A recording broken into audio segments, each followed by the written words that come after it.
I have never been so moved by makeup in my life. I was not a makeup kid, but this makeup in this movie is so good. I mean, they get liver spots on Steve Carell's forehead. It's insane. Channing Tatum looks ugly. It's amazing. I'm not kidding. Watch this movie for the makeup. Just watch it and appreciate those little things. I couldn't get over it the whole time. I'm sorry. I know this is weird.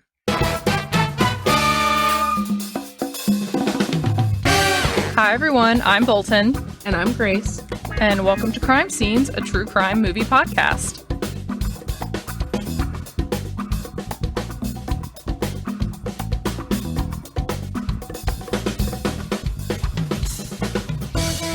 So, what are we doing today, Grace? Today we are doing the movie Foxcatcher. This was an interesting one. I got a lot of feelings about the brother, particularly Mark, but let's get into it. Do you have any idea who I am? If some rich guy calls you on the phone, I wanted to speak with you about what you hope to achieve. What do you hope to achieve, Mark? I want to be the best in the world. Good. There's a key for you. Also, big house is off limits. Okay. Coach Dupont has a vision.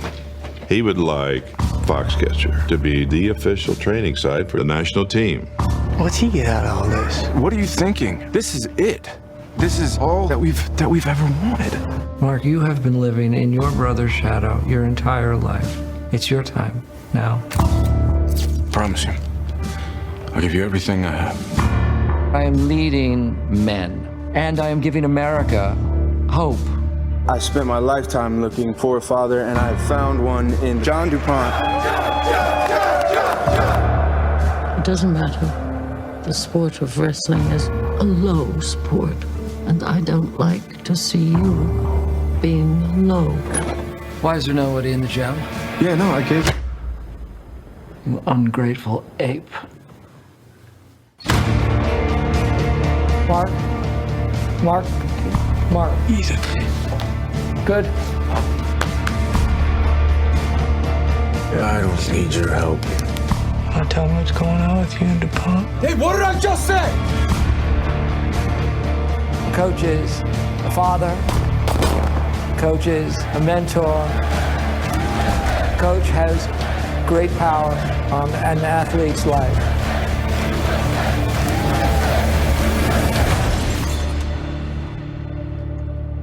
Mark.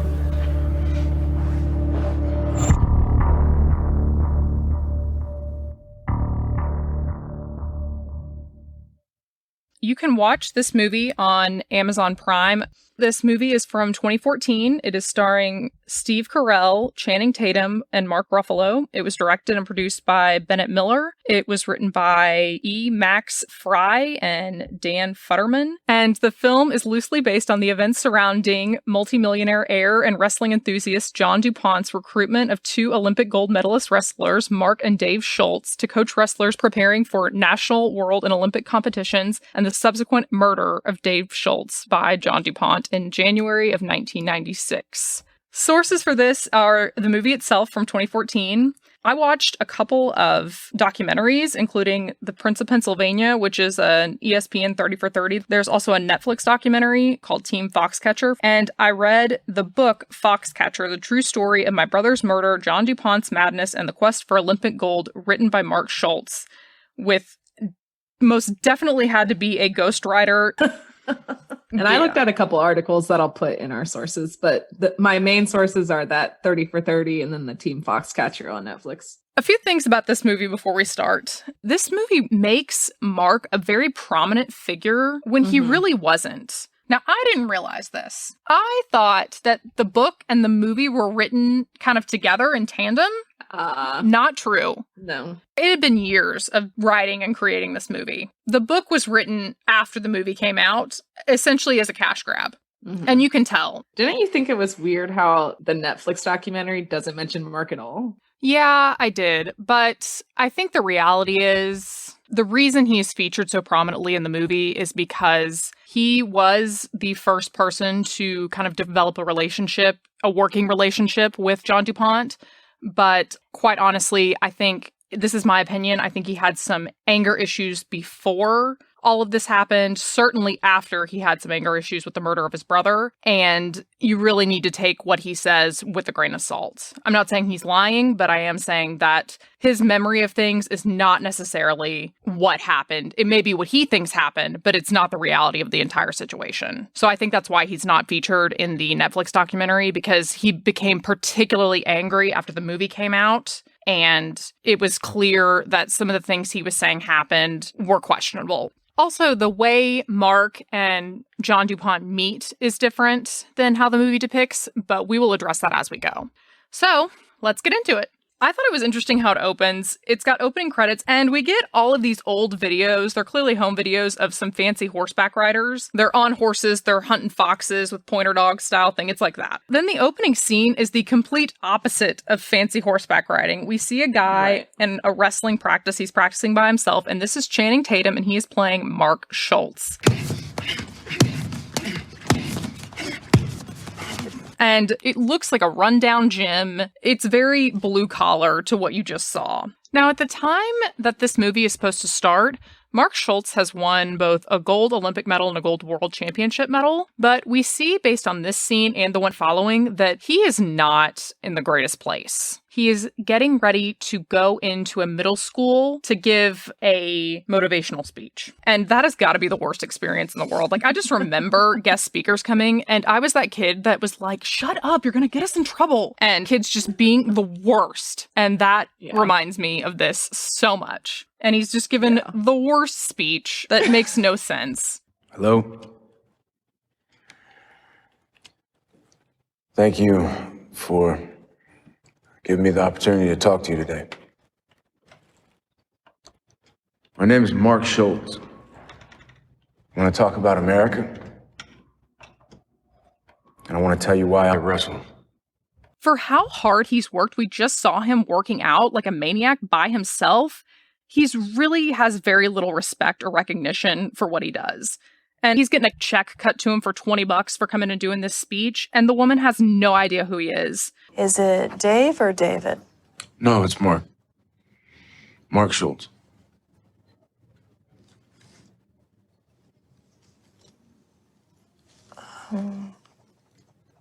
Yeah, Dave's my brother. He was originally scheduled. Okay.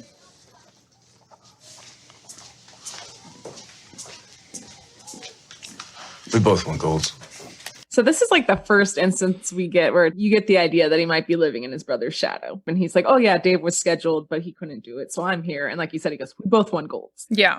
Then we get Mark at his apartment, and you see him putting his Olympic gold medal that he brought to show the kids at school back on its shelf. And it's just a little rinky-dink shelf with all these amazing medals that he's won. Mm-hmm. And you are suddenly realizing not only do they not get a lot of recognition, they are not living well-off lives. The reality was both Mark and Dave Schultz were living with their dad. In fact, Dave was married with 2 kids living with his dad. And at this point, Dave also had won an Olympic gold medal and a world championship gold medal. And they could barely afford anything. Here's a little background as to what was going on with Mark and Dave and the wrestling careers and what was going on with wrestling as a whole at around this time. Like I briefly mentioned earlier, both Mark and Dave went to the Olympics in 1984 and then the World Championship, and they both won gold. The thing about that Olympics was the entire Eastern Bloc and the Soviet Union boycotted that Olympics. And some of the best wrestlers were from that area. So when they won these gold medals, there was almost an invisible asterisk put by their name. They won, but the best people weren't there. So then it was a bigger deal when they won at Worlds because all those Eastern Bloc countries were there. And they were actually the only 2 brothers to ever win golds at both the Worlds and the Olympics at the same time. And the movie doesn't mention that. They only mention the Olympics, but they actually at that point had been in both of those. And I feel like we should explain for people who might not know wrestling or those types of sports, it's by weight class. So that's how they were both able to be Olympic champions because they were in different weight classes. And when they went to the Olympics and Worlds, another thing to remember is that this was at the time where professionals couldn't be in the Olympics. You had to be amateur. They had to rely on organizations like USA Wrestling to help them with accommodations to be these people. And if they didn't have some sort of income on their own or help, then they were really out of luck. So in the next scene, we see Mark coming into a locker room, and it kind of goes quiet as he walks in. And you already can tell he's very awkward. He doesn't like to talk.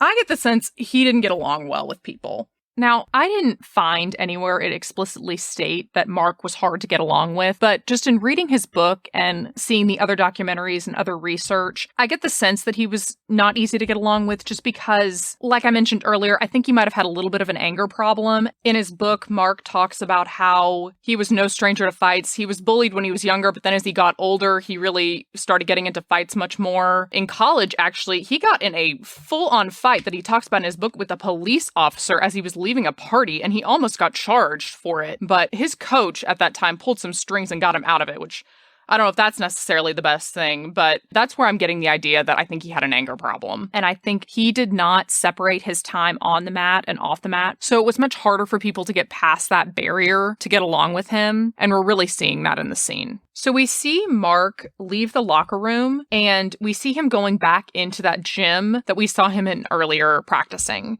This gym is located at Wexler University. Wexler University is a fictional place. It's not real. But we also see there's a small office, and Dave, Mark's brother, is in that office talking to a lot of people. So it's presumed that Dave is the head coach at this university, and that was not the case either. At the time, they were both working as assistant coaches at Stanford University. And after they came back from that world championship, Mark, he claims out of nowhere, was fired. And the other thing was he was using a car that had been, quote unquote, donated to Stanford, but really it was intended for Mark to use. And when he got fired from that job, he also lost this car. And the coach gave that car to Dave and his wife. So he's living with Dave and his wife, and he sees his car every day after he's gotten fired. Now, I think he also had some tendencies to really lash out and be inappropriate. And he briefly mentions that at the end of the World Championships, he went out with some girls and they had like a crazy night, but he came back and got fired. I have a theory that something happened that was not good and he got fired from that job. That's what I think happened.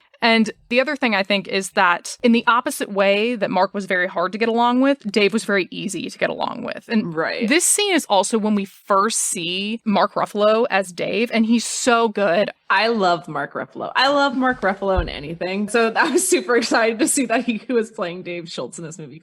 Dave was described as a hippie wrestler. He was kind of different from other wrestlers. When he was on the mat, he was super competitive and he could be harsh, but outside of it, he was just very, very friendly. And he's more well-rounded, kind of has other things going on. Even though wrestling's still like number one to him, I feel like there's more to him as a person than there was to Mark at this time.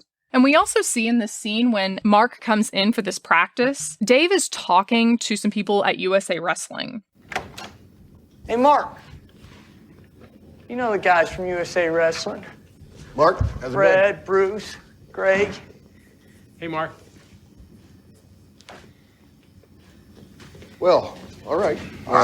Just give us a call. Appreciate it, Bruce. Thanks for coming all this way. Thank you. All right. Okay. Hey, have a good workout. Thank you. There's an awkward moment between Mark and these USA Wrestling people. I took that in the sense that, again, Mark is not that easy to get along with. Now, Mark refutes this. In fact, Mark says that he and Dave, despite looking very different from each other, were like twins in personality. I don't believe that. I do not believe that. I don't buy that. Yeah. No, I don't buy that either. Then Mark and Dave start their own practice. And what they're doing here is they would practice together.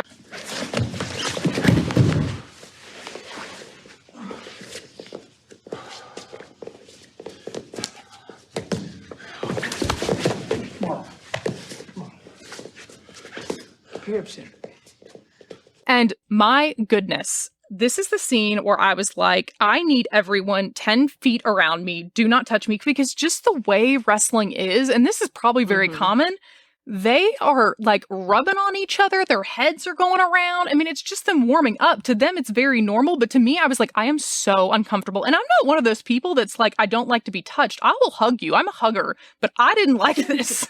Yeah, it is very awkward, like watching the warm-up part, and then it like goes into actually practicing the moves. And it gets a little awkward. The practicing turns into some aggressiveness, like maybe, are they fighting? Yeah. And then all of a sudden, Mark headbutts Dave.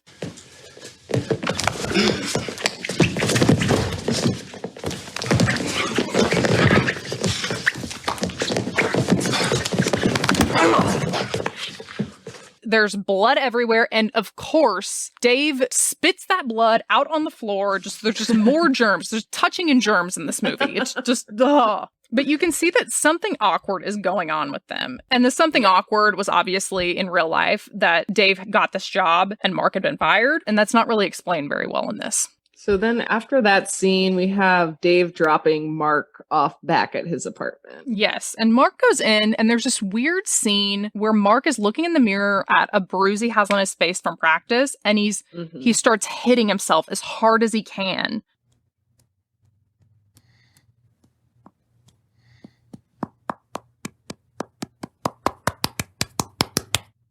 The real Mark Schultz did not like this movie, particularly because it made it seem like he was emotionally fragile. And he said, quote, "There are no emotionally fragile wrestlers." And I just put my head in my hands when I saw that, because yes, there are. Just because you're physically tough doesn't mean you don't have emotions. That's the thing. This guy I really think he has problems with his emotions and expressing himself. You clearly see that through the book, and you clearly see it here. And I think that's what the director was trying to embody.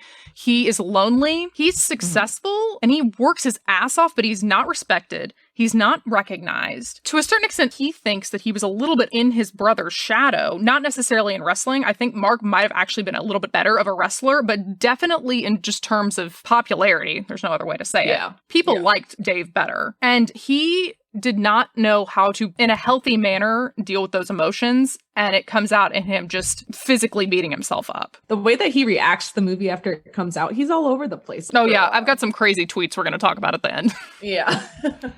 Now, whether this actually happened, whether he actually was hitting himself in the face or not, I don't know. But I think it's just very symbolic as to he was in the shittiest spot possible. And then we get a scene where Mark is sitting at home and he gets a call from a representative from a guy named John DuPont. Now, we're at a point where we need to clarify how the movie is dramatizing how John DuPont and Mark Schultz met and how they actually met. And there's some parts of this that the movie has just fictionalized for purposes of making the movie.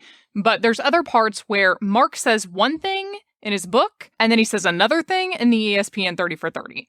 So I'm going to start with just talking about how the initial contact went and the difference there. In his book, he says that this person that called him was a doctor, like an MD, and he was telling him, "I just want to let you know you're going to get a call from a guy named John DuPont, and I just want to vouch for him for you." And he was like, "What? Okay." Yeah. And then John DuPont calls him, and they have several phone calls, and then they make arrangements to meet at a wrestling competition where Mark is going to be. And at the time, he was doing some clinics and stuff on the side, and they end up meeting in John DuPont's hotel at this wrestling competition. How the movie portrays it is that he calls him and says, "We want to fly you in to the property that John DuPont lives on." "I'm calling on behalf of Mr. John E. DuPont. Mr. DuPont has been anxious to get in touch with you." Who? "John E. DuPont of the DuPont family. Mr. DuPont asked that you please consider taking a day off from your training to come out to Foxcatcher Farms so you men can meet face to face." About what? "He'd like to discuss it in person in Pennsylvania. If I may, I'd like to make travel arrangements for you, Mr. Schultz. First class, of course." And in the ESPN 30 for 30, that is what Mark says happens. And the scenario where John DuPont is flying Mark in to meet with him, this is also the way other wrestlers describe meeting John DuPont, that they were flown in. So in his book, he says one thing happens. In the 30 for 30, he says another thing happens. So just remember that. The next difference we need to address between the movie and the actual story is the reason for John DuPont's contact of Mark Schultz. And this is something that the movie just dramatized for purposes of making the movie, for purposes of time. This was not something that was disagreed about among the people involved. Mark explains in his book, and this is true, that John DuPont's reason for contacting him initially was that he was starting a program at Villanova University, and he wanted Mark to be the assistant coach at this wrestling program. So he was going to be meeting with him for that job. In the movie, the reason John DuPont is contacting Mark is he is the first wrestler that he is contacting to tell him that he is wanting to start a club wrestling team. He's got a lot of money. He's got a passion for wrestling, and he would like them to help start this team and be a part of the team. And he wants to be able to help fund them to go to world championships, national championships, and the Olympics. Now, eventually, John DuPont will do this. He will form a club team. He will recruit other wrestlers.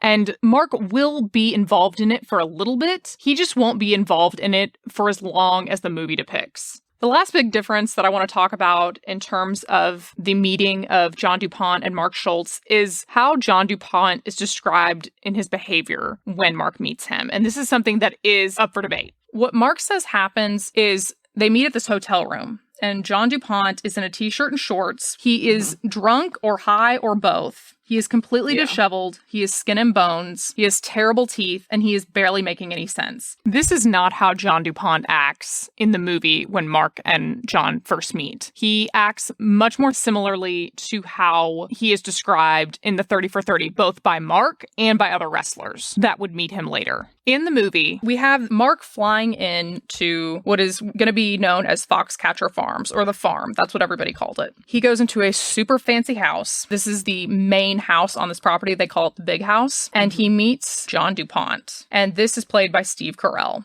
Mark. John DuPont. Thrilled that you're here.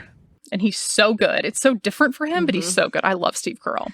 Yeah, and it's clear that when you watch the documentaries, that Steve Carell studied this guy's mannerisms and ways of speaking, because the way that he pauses between words and just the delivery is very, very on point for how John DuPont actually spoke and acted.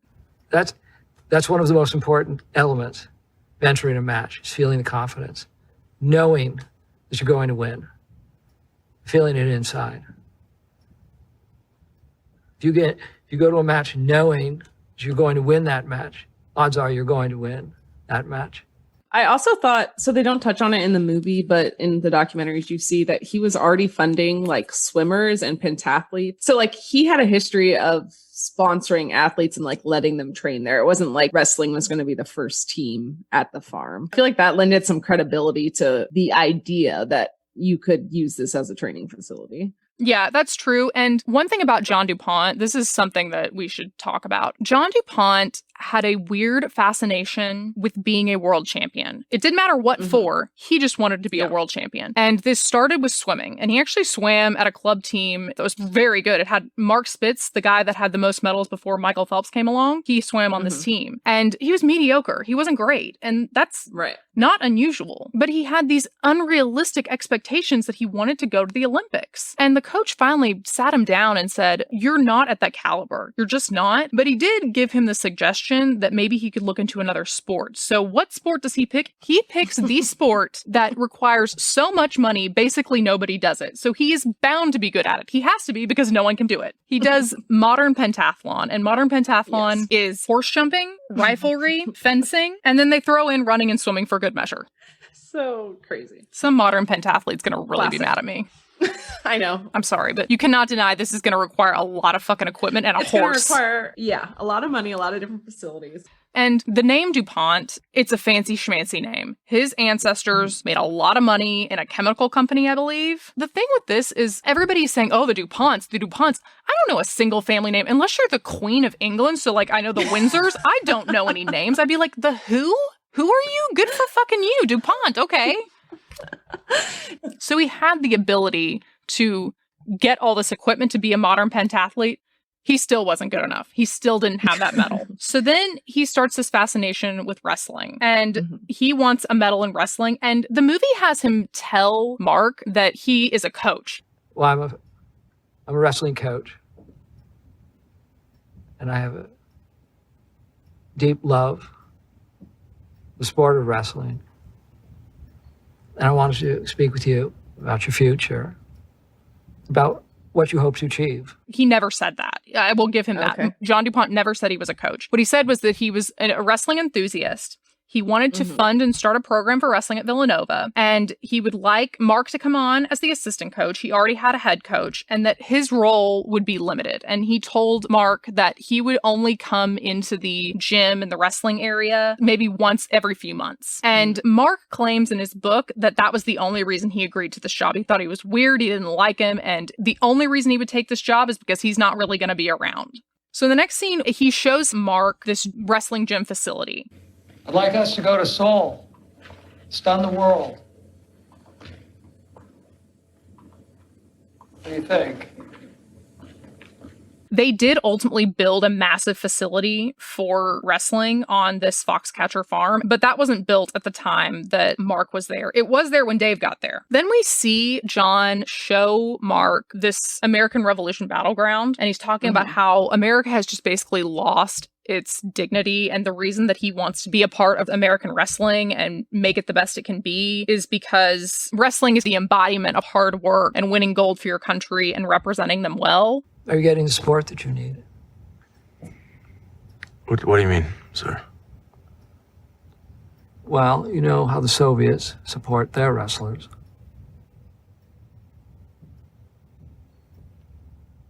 I do. Mark, we as a nation have failed to honor you. And that's a problem. Not just for you, but for our society. And Mark really takes to this, and we see him bring it back to Dave and suggest to Dave that he come with him. The country is lost their morals and values, and the kids are lost, and they don't have any role models and heroes, and I agreed with him. Everything he was saying, I couldn't believe he was saying the stuff that it was in my head all the time.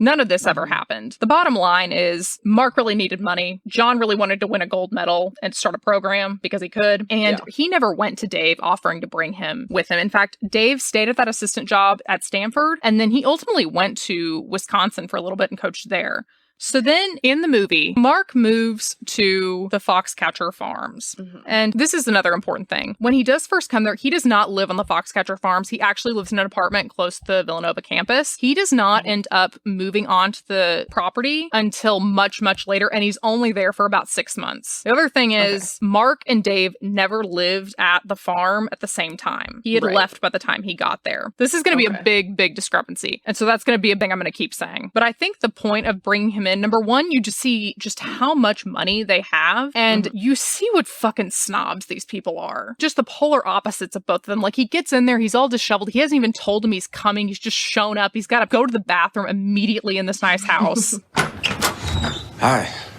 Is Mr. Dupont home? Is Mr. Dupont expecting you? Yes, ma'am. Not at this exact moment, but, this week sometime. I'm Mark Schultz. Have a seat here for a moment. I need... Do you have a commode or like a washroom? And they're very put off by him. The thing was, John DuPont's mother really did not like wrestling. She saw it as a low-class sport. She was the ultimate snob that cares what other people think, and she did not like the fact that her son was doing wrestling. And a little family background on John DuPont. He had siblings, but they were much older. John DuPont was completely alone as a child. He really only had his mother to be with. His parents were divorced. He never had his father around. And he was a very weird kid, just as he was a very weird adult. His mother paid people to hang out with him. The first one being the butler / driver of their limousine. It was his kid. And I think that was one of the big reasons he became so comfortable spending money to get people to be around him, and why he was so comfortable spending so much money on wrestling to have these cool guys be around him, is because that had literally been his life since he was a child. Yeah, it's kind of weird in the movie because they play it like that was very traumatic for him when he found out that people were being paid to hang out with him. But then that's exactly what he does as an adult, is pay all these cool guys to be around him. And I think it was probably traumatic for him. It probably was really embarrassing, but I think he also didn't know what else to do. I'm sure that killed his self-esteem. So you fully get the gist. These people are absolute fucking snobs, and it's the cherry on top when they're asking background questions to Mark. Do you own any property, Mark? No. Are your parents still together? No. How old were you when they separated? 2. Who raised you? Well, we moved around a lot, but my brother, mainly. Okay. Mark, have you ever been accused of a crime? No, sir. And they give him a VHS with the DuPont dynasty history so that he can quiz up and know how important the DuPonts are. DuPont, a dynasty of wealth and power.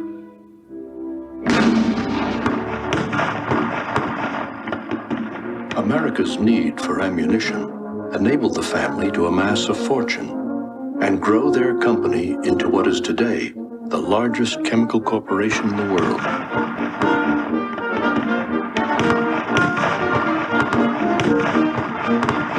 And I mean, that seems to actually exist because in those different documentaries we watch, it seems like they have clips from this DuPont family history, whoever created this. So then we get a weird scene where John DuPont shows up at Mark's living quarters in the middle of the night, like wakes him up, and he gives him a bird book and kind of just basically he's trying to be friends with him. I hope it's not too late. No. I just wanted to check in and make sure that everything was all right with you, that everything was fine, drop a few things off for you that I thought you might enjoy. There's some field glasses. There's many varieties of birds right here on the property. That'll give you a better vantage point. Okay. And this is from 10 years ago, but I thought you might find it interesting. You wrote this? I did, yeah. Mark says this did not happen. He never attempted at any point to bond with him over one of his interests, like birds or whatever. But I think the point of this was to show that Mark really, really hated that John was always in his business. And it wasn't necessarily coming to his living quarters, but he was always coming up to his job. He was always trying to interfere with the coaching at Villanova. He broke a lot of NCAA rules at Villanova. And that's the other thing. We get to the next scene where Mark is about to have a meeting with John DuPont, and we see a bunch of cops leaving John DuPont's office. And what John DuPont would do is he would allow local agencies surrounding his property to use the property for shooting. And they could bring in any guns they wanted. But the catch was, number one, John wanted to also be allowed to shoot all the guns. And number two, he had a hand in those agencies. If something was bothering him, he could call them and they'd come right up. At the same time, if he did anything weird, he was sort of brushed under the rug. So in the meeting that Mark has with John DuPont, it basically starts this fascination with Dave. How's it looking with your brother, Dave? Dave? How do you mean? You said you were going to talk to him again. I did. When is he coming? He's not. He's just not. He's just not willing to uproot his family. The obsession with Dave was not as prominent and fast as the movie shows it to be. Right. He eventually really wanted Dave to come out, but he was happy with Mark there because he was busy with this Villanova team. Yeah. Now it's time to go to Worlds. They are going to the World Championships in France, and they are flying on a private plane. Everything okay, Mark? Yeah. What is it? What's wrong? I'm fine. No, you're not.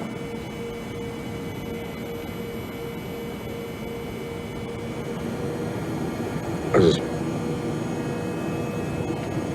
don't want to let you down. Mark vehemently denies. Number one, he says they did not go in a private plane. He never went in a private plane anywhere with him. But also, he never felt a need to please him. And I actually kind of believe that. But it just shows how involved John was. Even though they didn't go in a plane, he funded everything. And it shows how dependent USA Wrestling as an organization was on John. It's Team USA going to these World Championships. It's not Team Foxcatcher. But John is showing up there, and John is funding a bunch of stuff. And ultimately, he's going to be letting wrestlers live on his property. He very quickly got himself into that world, and they became very dependent on it very fast. So we're at the World Championships. Mark's doing okay. He's doing good, but he needs to talk with Dave, who's his workout partner, has been pretty much up to this point, and he goes into his room. Hey, Xander. Where's your dad? Over there. Hello. Hey, Mark, come on in, buddy. Yay! Oh, God, he's got me. I want you to meet Mr. DuPont. Oh, hold on a sec. You got a guest. I gotta get up. How you doing? Keep on. Let me say hi. And my God, I'm sure Dave's a nice guy, but if his children are that fucking annoying. Oh, see, I wrote in my notes, the kids are just being kids, screaming all over the place. I was like, I don't care who it is, but if someone comes to my room, I'm going to like get up. And it really, really bothered me that he was just like, oh, hold on, let me get up. I was like, shut your kids up. There's a person that you don't know in your room. Like you're laying on the bed. I don't know. I felt Mark was really trying to impress his brother. He was very proud to introduce John in the scene. Now, this didn't really happen. We know this didn't happen. But I will tell you what is accurate to this is Mark mentions in his book that he used to have to room with his brother when they went on these different competitions. And he liked it at first, but once he got married and had kids, it was very hard for him because they were doing exactly this. He wanted to concentrate. He wanted it to be quiet. He needed a place to focus. And once those kids came around, it was loud. Even with the girlfriends, it was just chaos. And I fully felt that there. But so he ends up storming out because he fights with Dave's wife about how she didn't get up to say hi to John DuPont. And Dave goes out to make up with them. And you see Dave gives him tips on how to handle the guy's wrestling move that was supposed to be on the tape. Buddy, come here.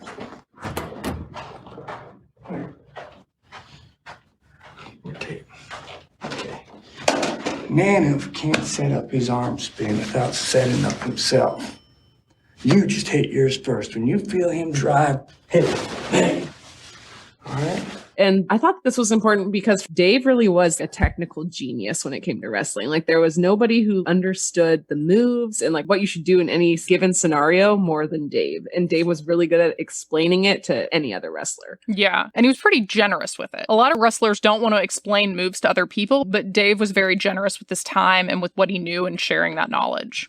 So lucky for Mark, that works out for him. He does really well at that Worlds. He won gold. Dave actually got a silver at that Worlds, but everybody's happy. We're back at Team Foxcatcher, and we see John shooting with the police as he does, but it gets real scary real fast when John comes into the gym where all the wrestlers are working out with one of those guns.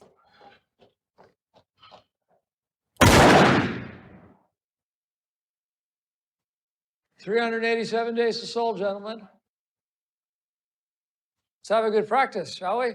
And he shoots the gun into the ceiling. No guns were ever brought into the area when Mark was there, but when Dave was there and when some other wrestlers were there, he did bring a gun into the wrestling area, and there was a wrestler that was working out, and this was down the road when John's mental health really went downhill. He pointed the gun at this guy, and he said, "Don't fuck with me." And luckily, this wrestler just said, "John, I don't know what you're talking about. I've just always wanted to be your friend." And thank God that calmed things down. But I think this is an important time to point out how brushed under the rug this whole situation was by everybody. There's neglect from the family, from these wrestlers, from USA Wrestling, and from the police. He was clearly not well. And this is just an example of that. And one of the big things that the family says is, well, we had concerns for his mental health, but he's an adult and we could not do anything without him voluntarily committing himself. I don't think that's true. If there's a concern that he's going to hurt himself or others, then I think you have good reason to get him committed or get him in a hospital or get him some help. And he clearly needed help. The other thing is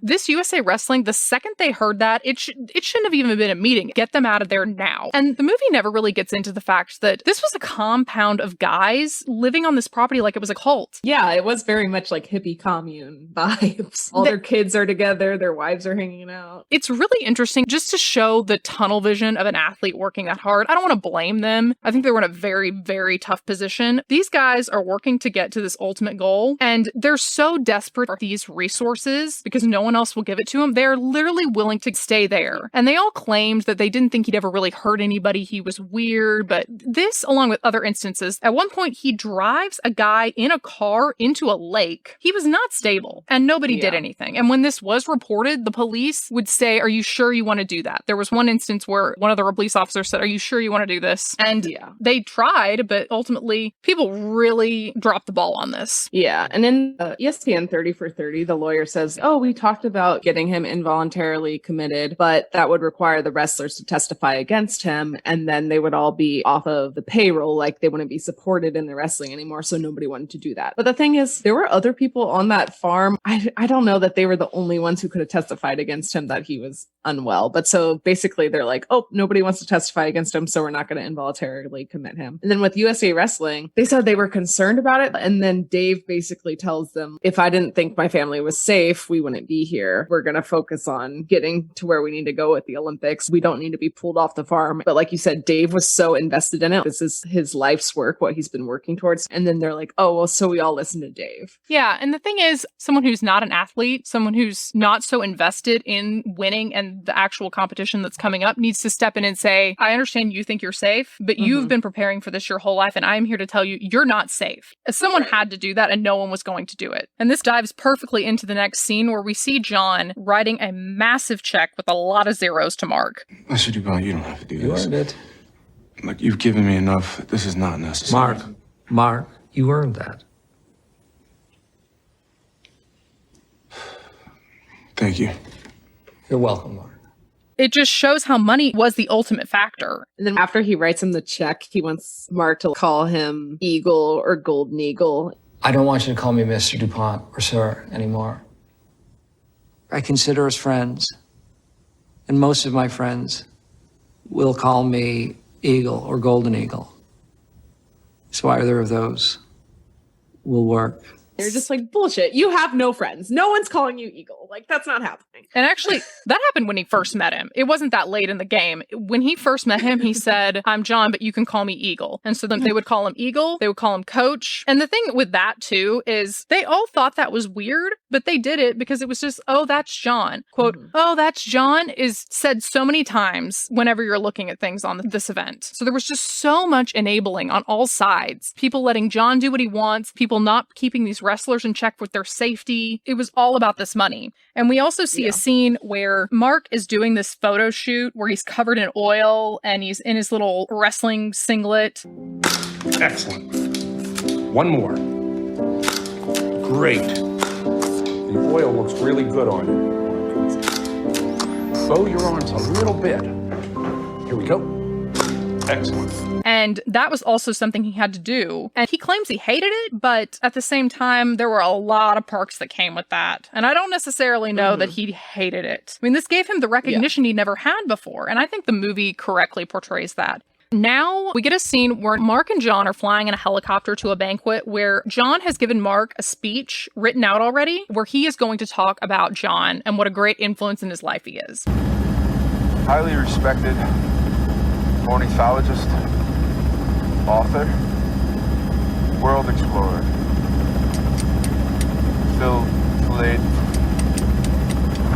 philatelist. Stamped. You say stamped? No, philatelist. Don't be intimidated by these people.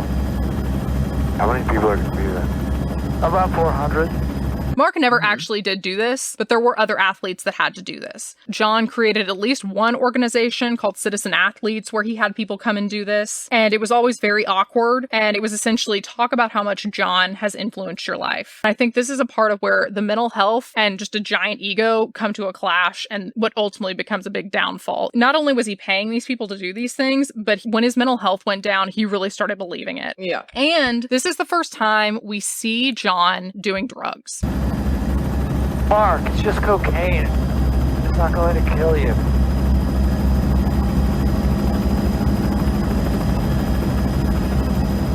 What am I supposed to just... Take the vial, tap some on the mirror, take the straw, just inhale it through your nose.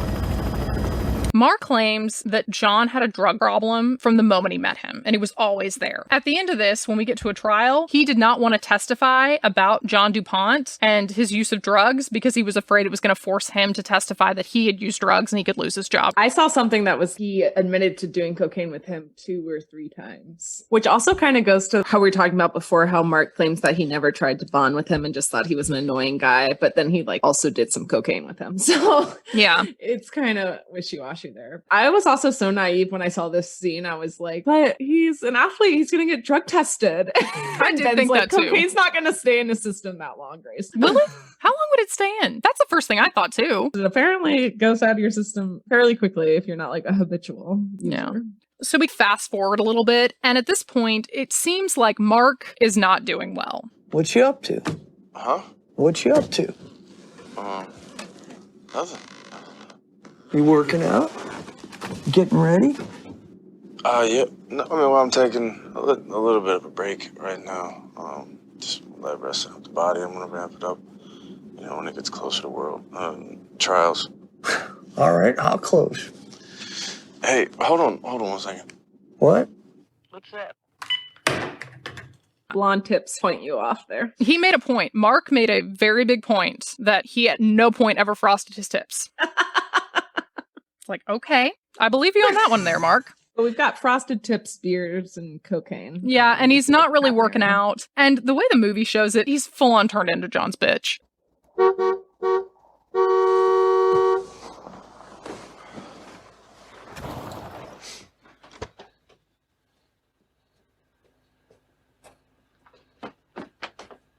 Hey!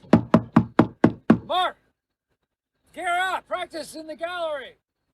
John comes in and wakes him up early in the morning. He takes him to a room called the gallery room, and it is dark, and they are quote-unquote wrestling, but John is just basically dry humping Mark. I actually rewound it because I was like, wait, is he having sex with him? Are they just wrestling? The clothes are on, but once I researched more, that innuendo seemed to be there for a lot of viewers. Mark, in real life, got so angry at this scene, it made him furious. He says that this never happened. There is not a room called the gallery room, and he does make the point he never at any way coached or trained John Dupont. Dave did. Dave would give him pointers and stuff, but Mark never did. And I think that's true. His priority was the Villanova team. He was there for a little bit at Foxcatcher Farms, but I'm not gonna lie, he gets real homophobic. He is very upset by this. And to be fair, if someone killed my sister and people were trying to say I had some sort of sexual relationship with them, I'd get pissed. But I think it's less about the fact that there's a false claim of a relationship. It's more about the gay thing. He really doesn't like the gay thing. So I found something where he said that he wanted it to be cut when he first saw the screening of it. And they were like, no, it just shows that he's gradually encroaching on your privacy and your personal space. And then people thought that it meant that he was gay. And so he gets very upset and goes on his Twitter frenzy thing. And then I was looking up to see where this might have been coming from. And there's this whole story about how DuPont created a wrestling move called the Foxcatcher 5. Yes. So where a wrestler would grab another wrestler's testicles with 5 fingers.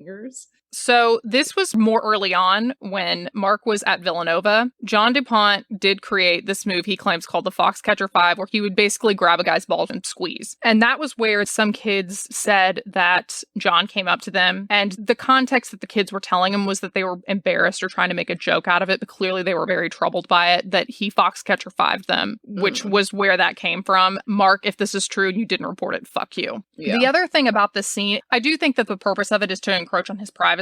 But I think another thing we might mention at this point about John Dupont that I've never been able to confirm if it's true. The main source I got it from was Mark, so it could be completely made up. But Mark claims that John told him a story that in his childhood, and the reason he did not like any of his mother's horses was because he was riding one of the horses once when he was younger. He fell off the horse or was bucked off the horse during a jump, and he hit a fence, and his testicles were basically just crushed, and he had to have them removed and put plastic ones in. And Mark claimed, this is Mark's words, y'all. He claims he had androgynous features and had to take testosterone and sometimes maybe had more feminine qualities. I don't know how much truth this is rooted in, and it certainly shows Mark's homophobia again, but it is certainly an interesting story and certainly speaks a lot to the trauma that John Dupont went through as a child and how he was raised and how his parents chose to deal with it and why he might have issues now.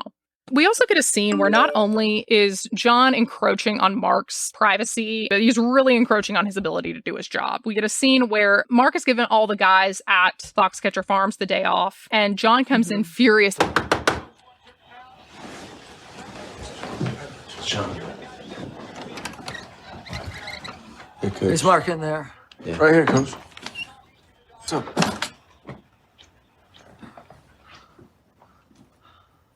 Why is there nobody in the gym? What do you mean? It's almost noon. There's nobody in there. Yeah, no, I gave the boys the morning off. We're gonna do a double later on tonight. Who's making these decisions? And you almost start to see how irrational he's becoming. He's mad that they got the day off. He's mad that he wasn't aware that this day off happened and he has no control. But suddenly this anger turns into him telling Mark, I want your brother Dave here. What are you talking about? I want your brother Dave to come.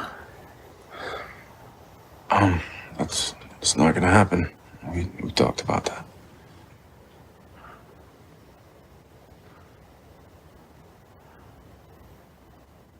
Are you okay? You ungrateful ape. and then he slaps him. This slap never happened. Mark said that if he ever slapped him, he would have tore his head off or something like that. Ridiculous. I believe it didn't happen. I think it starts to show some of the mania coming in. So after this incident, this is the moment that in the movie, Dave finally shows up. Now, what happened in real life was ultimately this Villanova program was shut down. It was a disaster. Mark moved on to the Foxcatcher property for a very brief time, about 6 months, but he ultimately couldn't take it anymore. He couldn't take John. He had to go and he leaves. Dave comes later. And when Dave comes, it was under no influence of Mark. John DuPont contacted him by himself and he tried to ask him if he would come work for him. It was for a coaching position. And Dave did actually ask Mark what he would think about that. And Mark told him, whatever he says to you about what this job is going to be, get it in writing. So then Dave goes on to this property. It was also around this time that when Dave came in and Mark left the Foxcatcher property, Mark made a deal with John DuPont that as long as either one of the brothers was working for John DuPont as a coach in wrestling, then they both get paid. So that kind of explains how Mark, even though he is no longer living on Foxcatcher Farms or coaching for him, he's still getting paid because Dave is there, which I think also speaks to why Dave and all these other people felt like they couldn't leave. Even if they're not saying it to themselves, it's not only dependent on his family, it's dependent on his brother. Once Dave's there and Mark's gone, John and Dave really bond. And John really loved Dave. In fact, a lot of the scenes that we saw earlier where it was Mark and John, quote unquote, training together or walking around, that didn't happen with Mark, but it did happen with Dave. Dave was just a nice enough guy that he would hang out with John just to be a nice person. And John, I think, really felt like he finally had a family he didn't have, not only with all these wrestlers, but particularly with Dave. He would have his family come up to the big house for Christmas. He actually enjoyed seeing those kids around. And the other thing that I think Dave was more okay doing and Mark was not, was he would kind of let John pretend to be a coach. And you see a really big contrast in this. We have a couple scenes where John is kind of pretending to coach. The first one we get is with Mark, and Mark is doing weights by himself, and John pretends to give him pointers as he's lifting weights.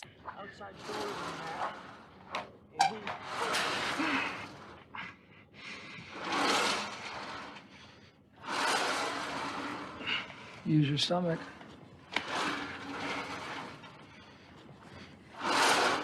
Use your stomach.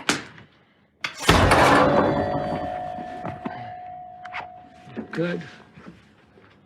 Good set. And Mark slaps at him. Mark never slapped at him. I think he knew not to do that or he could get in trouble. But I think it just shows the anger level that Mark was at the time he left and during his time with John DuPont. Then you get the opposite scene where you have John full on pretending to coach these world-class athletes. As a coach, I want you to be champions in sport and winners in life. And also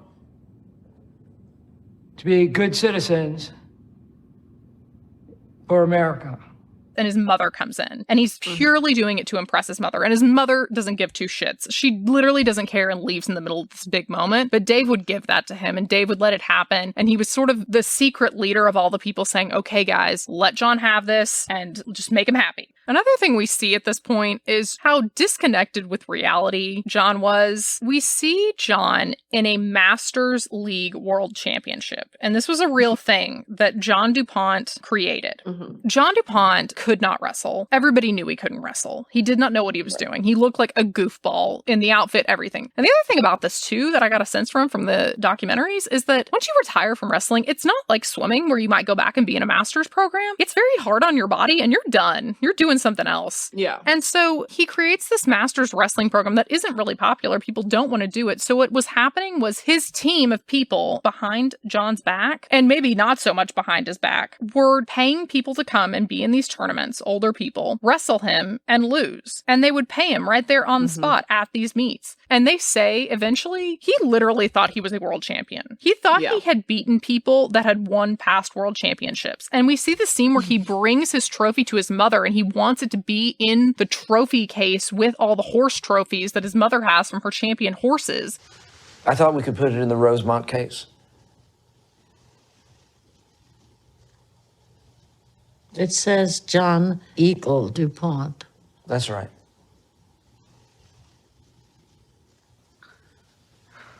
First place? Yes. You funded this, presumably. And you see the disconnect with reality that just is rooted in his childhood. And now we get our last meet that Mark is going to go to while he is associated with Team Foxcatcher, and that is the Olympic trials. It does not go well at first. This whole thing I'm about to tell you did really happen, but John DuPont was not there. It just shows the craziness of what these athletes will do. Yeah. Just further beating a dead horse about how they really would do anything to get these gold medals, including put themselves in jeopardy, both with a murderer, but also with their bodies. So here's what happens at trials. Mark does his first match. I don't know what it's called. Is it a match? I think so. He has his first fight with another wrestler. Next match, Mark Schultz versus Rico Ciparelli. He loses, but he still's got a chance to stay in. He breaks down. He thinks he's lost this one. He's going to lose the rest. He can't recover. And in his book, he says that in that moment after he lost, he went up to his hotel room and he said, I'm retiring. He fully intended to retire right then and there and not finish this tournament. He bashes his head into a mirror in this hotel room.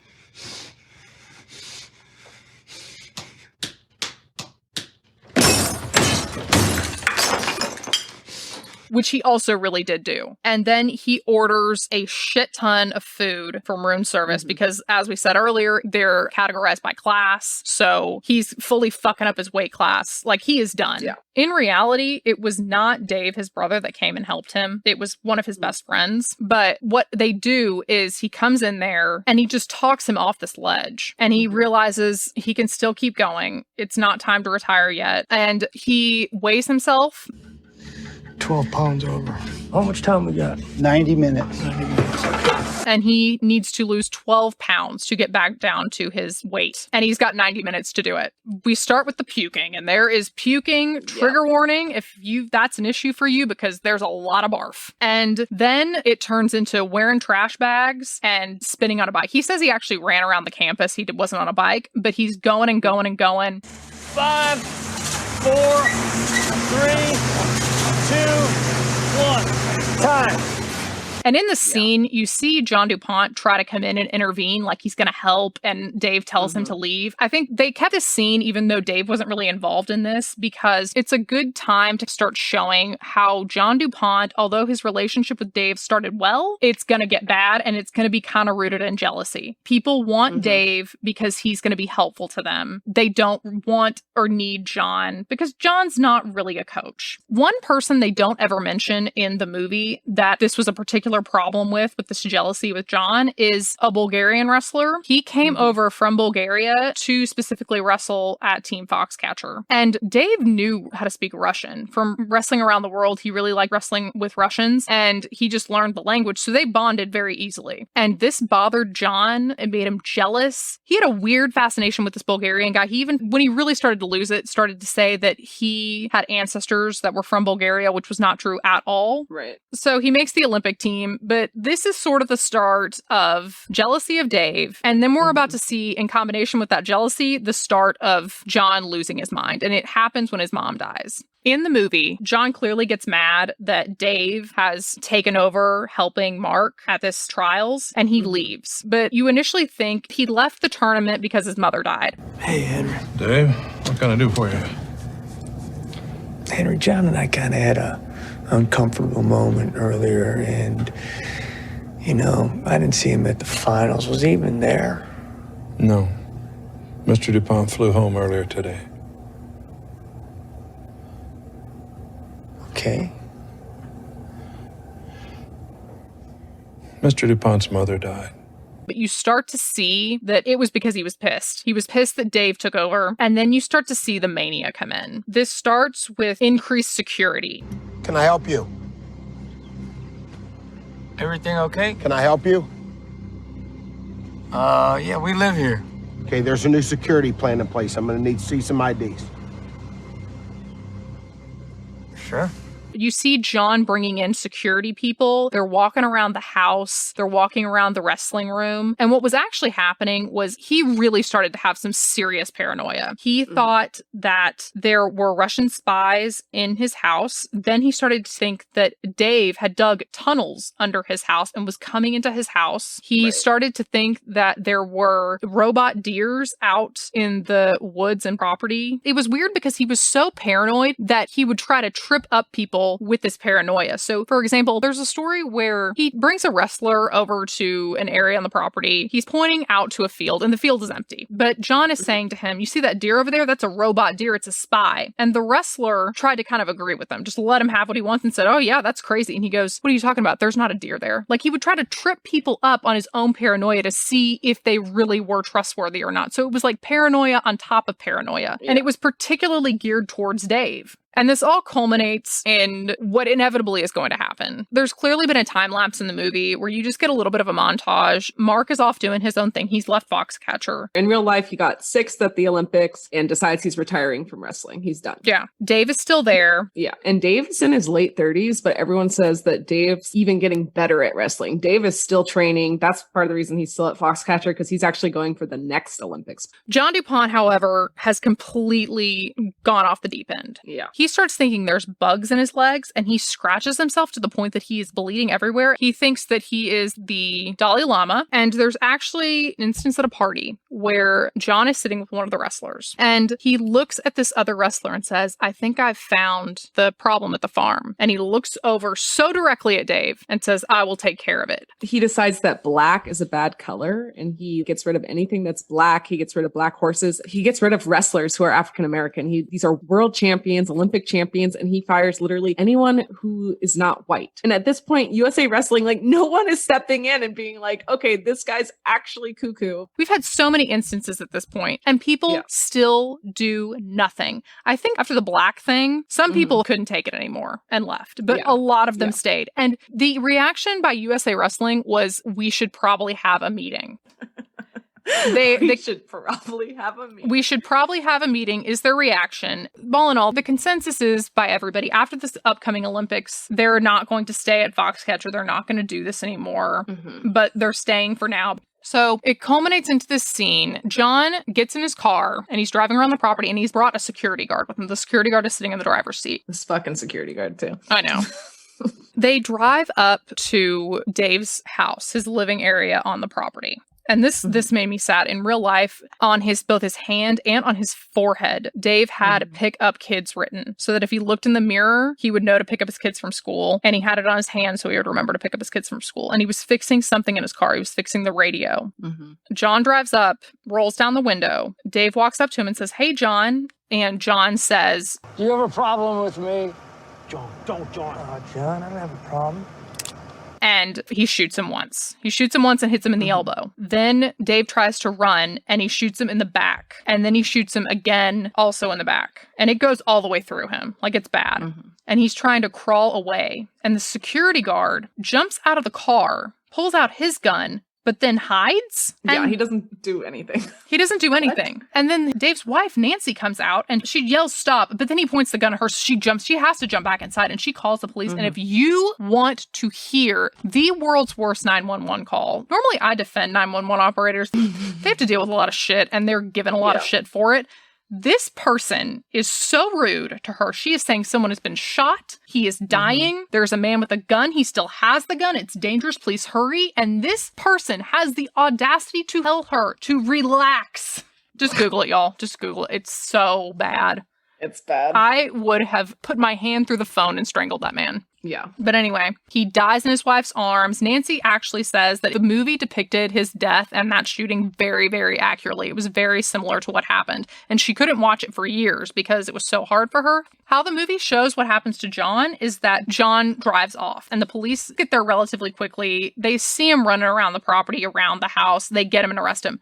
That is not what happened. What actually happened is he barricades himself in his house. And the property is so big, he's got people working for him in that house that do not realize that he's just shot and killed a man. And so they're still working. And he won't come out. And the other problem is the phone line to that house has been disconnected. They were doing repairs previously and they never connected it back. So they can't just call into him. And this is 96, so cell phones are going to be fairly limited. So they have no way of communicating with the people there what's happened. They have no way of getting John out. They don't know where he is. The house is too big. So it's just a shit show. Ultimately, they fix the phone line so they can talk to him. He will not come out. He says that he's the head of state. Mark claims he says he's the head of the United States. And this goes on overnight because John tells them he's going to go to sleep and they let him fucking go to sleep. And reporters are asked, they're like, why on God's green earth would you do that? And they don't really have an answer. And they also start getting called out for the fact that John basically has given them all their money. Right. Ultimately, how they get him out is they turn the heater off to the house. And John calls the police and says, if I come out so that I can fix my heater, will you let me? And they play it cool and they just kind of say, all right. He comes out. And as he's coming back in, they start putting their guns on him, telling him to stop. He tries to run away once. Nobody shoots him.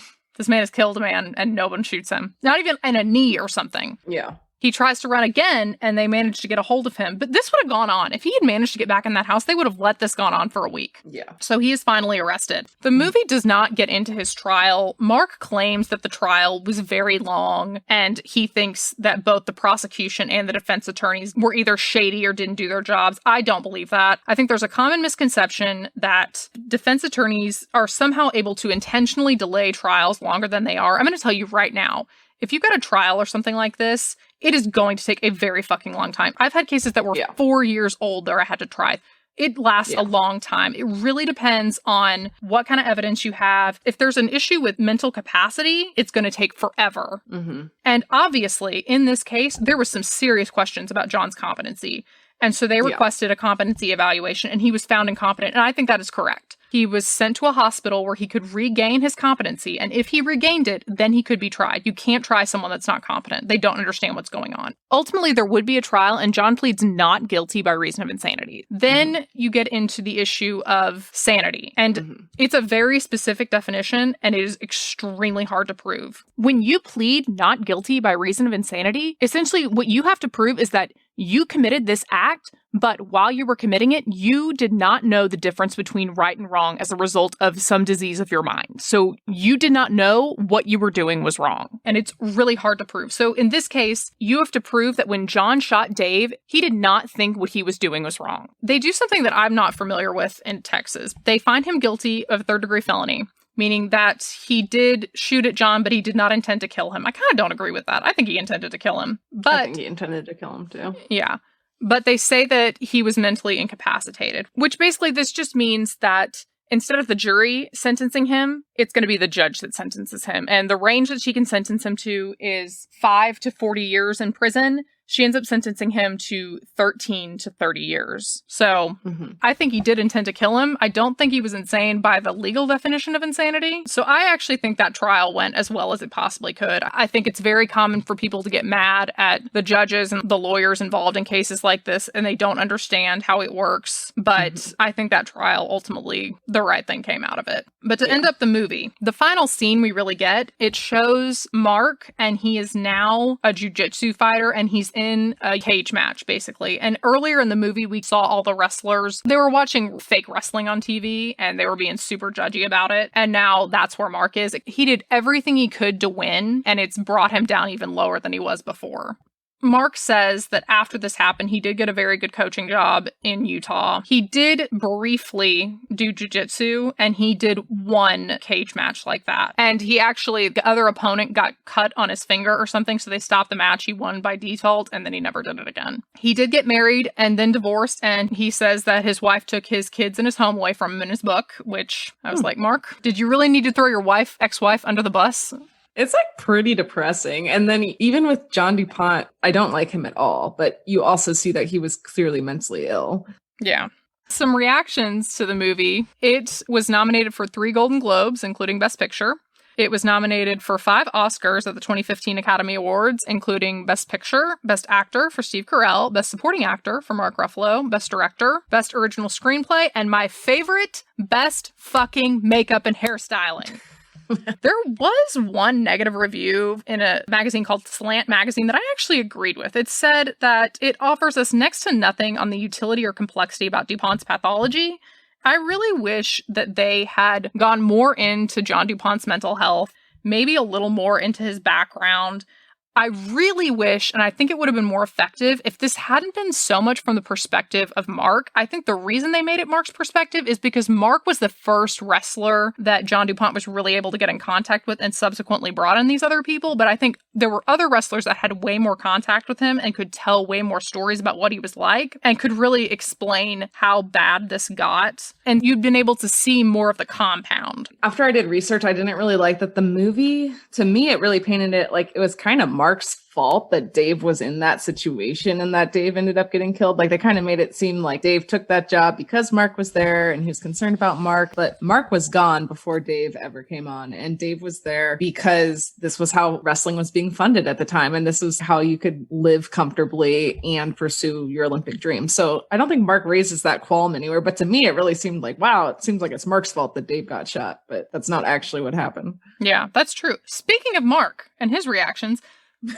he did not like the movie, but it was not because it made it seem like it was his fault. He supported the film throughout its creation, and he did serve as a consultant. He's in the movie in a cameo, which you pointed out to me. Then it comes out and it starts getting reviews about there are homosexual undertones between John DuPont and Mark in the movie. Yeah. And this makes him freak the fuck out. It goes from him just saying that the people in this movie were fictionalized even though the overall story is correct to some crazy tweets, including a tweet to the director where he definitely is threatening to end his career, but some interpret it as him threatening to kill him. Then we get the Oscar nominations out. Mm-hmm. And Mark fully wants to be invited to the Oscars. So the same day that the Oscar nominations come out, he tweets that he loves Foxcatcher, he loves Channing Tatum. This movie immortalized his brother. And among other things, something he tweets was that he was temporarily insane when he made those tweets before. Oh my God. It's a very specific and ironic excuse there, Mark. Because the entire time this trial went on, he never thought John DuPont was insane. He never thought he was mentally incapacitated. He said that he was a greedy man and he just wanted his money. And he shot Dave because he wasn't getting what he wanted.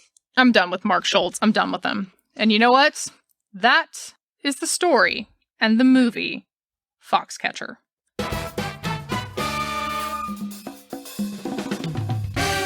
So what are we doing next time, Grace? Next time, we're going to do Zodiac. This one's going to be fun. Mark Ruffalo is in it again. Yeah. I'm quite excited. Oh, Jake Gyllenhaal. He's a fun guy. Alrighty, guys. Thank you so much for listening. Don't forget to rate, review, and subscribe. And you can follow us on Instagram and Twitter at Crime Scenes Pod and on Facebook at Crime Scenes, a true crime movie podcast. Thanks, guys. We'll see you next week. Bye. Thanks, guys. Bye. And the film's plot is loosely based. Damn it. And the film's plot is loosely based on the events surrounding multimillionaire heir and wrestling enthusiast motherfucker. Y'all, it is one of those days I'm not speaking well, so this editing is going to be interesting. He tweets to the director, "You crossed the line, Miller. You're done. Your career's over. You think I can't do it? Watch me. You think I'm going to sit back and watch you destroy my name and reputation and the blood I sweat for? You ain't seen nothing yet, dude." This is getting ridiculous. I built this house and I'll tear it down. Basically, I could keep going. Don't do cocaine, guys. Yeah, it's not great. Mark's got... Oh, damn it. Biggie! Sorry, that was loud. Y'all might hear my dog in the background. I'm sorry. Shit happens. Yeah. That's what this movie should be called, is Shit Fucking Happens.